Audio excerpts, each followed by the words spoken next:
오늘 본문 보면 상당히 내용이 긴데 쉽게 요약할 수 있죠. 오늘 본문의 내용이 무엇입니까? 짧게 한 문장으로 요약하면 하나님이 하셨습니다라는 거예요. 하나님이 하셨습니다. 다윗의 인생에 영화롭게 하시고 또 그를 축복하시며 그가 많은 것들을 누리고 또 하나님 주신 것들을 감사하는 오늘 본문이죠. 하나님이 다 하셨습니다. 하나님이 이루어 주셨습니다. 하나님이 은혜 베푸셨습니다. 오늘 우리 드린 찬양처럼 여기까지가 다 하나님 베푸신 은혜입니다. 지금까지 베푸신 은혜 때문에 내가 삽니다 라는 고백이 오늘 본문입니다. 지금까지 지내온 것 다 주님의 은혜다.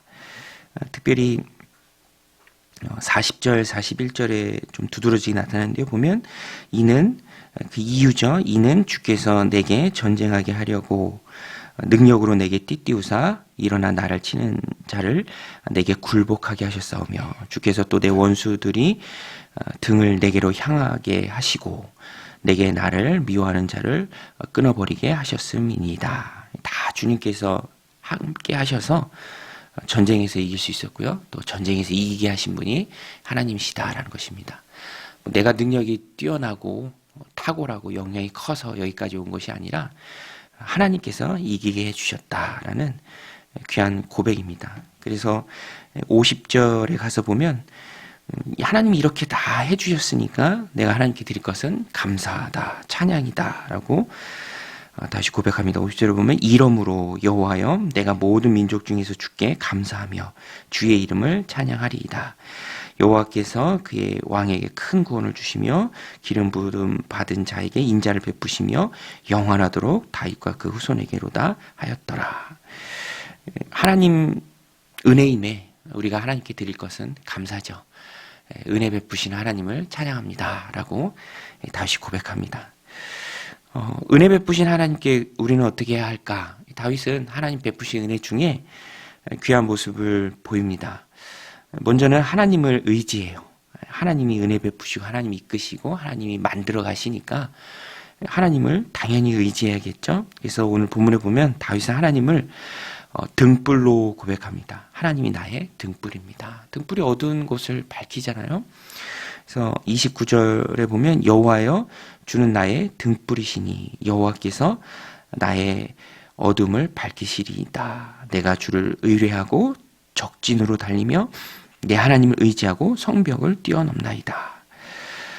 등불이 되시는 하나님을 의지하기에 적진으로 달리는 것이죠. 그리고 하나님을 의지하고 하나님이 밝히심에 성벽을 뛰어넘습니다. 적진으로 달리고 적진의 성벽을 뛰어넘는 게 굉장히 담대한 행동이죠. 그런 담대한 행동이 어디서 나옵니까? 등불 대신 하나님을 의지할 때 나옵니다. 그런데 이 등불은 우리가 잘 아는 것처럼 하나님의 말씀을 상징합니다. 하나님의 말씀이죠. 그래서 31절에 보면 구체적으로 나옵니다. 하나님의 도는 완전하고 여호와의 말씀은 진실하니 그는 자기에게 피하는 모든 자에게 방패시로다. 주의 말씀은 내 발의 등이요 내 길의 빛이니이다 라는 말씀처럼 주님의 말씀이 인생의 어두운 부분을 밝힙니다. 그래서 말씀으로 비추고 나아가는 자는 항상 담대함이 있죠. 확신함이 있습니다. 창세기 46장에도 보면 야곱이 요셉을 만나러 애굽에 갈 때 하나님이 두려워하는 그에게 담대함을 주세요. 내가 내게 명령한 거다. 애굽으로 내려가기를 두려워하지 말라. 그 말씀을 받고 야곱이 담대함에 애굽으로 내려가죠. 그리고 거기서 민족을 이룹니다. 오늘 우리도 하나님을 의지함에 말씀이 내 삶의 기준이 되어야 합니다. 이 길은 말씀이 가지 말라고 하는 길이니까 안 간다.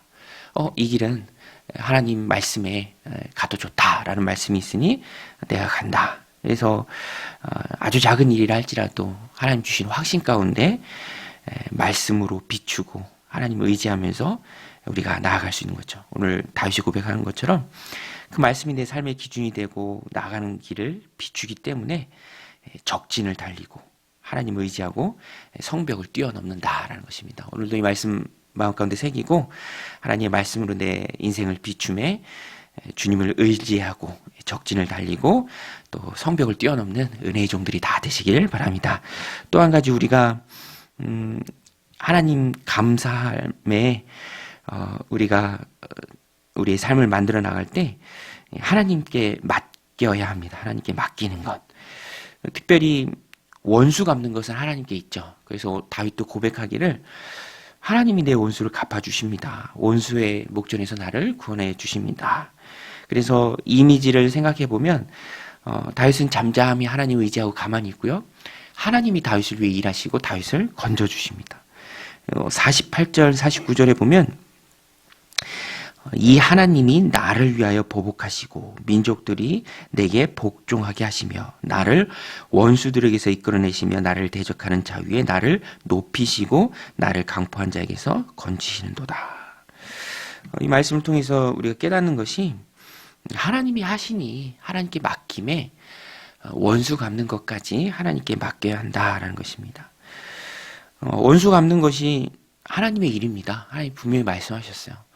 하나님은 하나님의 일을 내가 하는 것을 기뻐하지 않으세요. 하나님의 일은 하나님이 하시도록 우리가 맡겨드려야 합니다. 그래서 로마서 12장 19절에 있죠.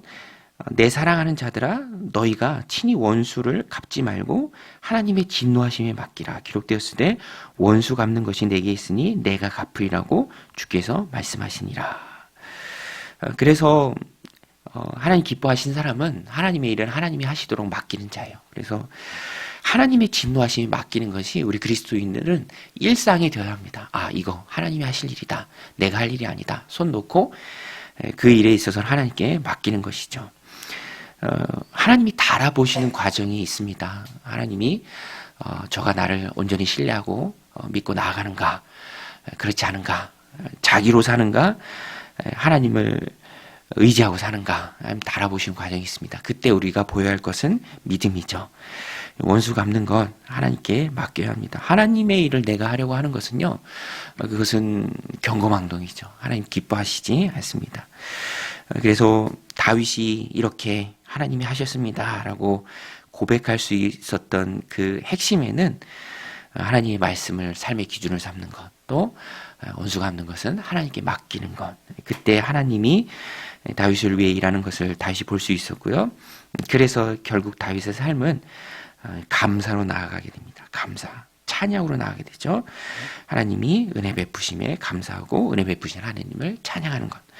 오늘도 이 말씀 마음에 새기고 우리가 하나님의 말씀을 기준으로 삼고 또 원수 갚는 거 하나님께 맡겼을 때 날 위해 일하시는 그 하나님을 우리가 보고 또 감사하고 찬양하는 그런 하나님께 영광 돌리는 복된 하루가 되시기를 주님의 이름으로 간절히 축원드립니다. 우리 같이 말씀 붙들고 함께 기도할 때 하나님, 내가 하나님의 말씀을 의지하는 오늘 하루 되게 하옵소서.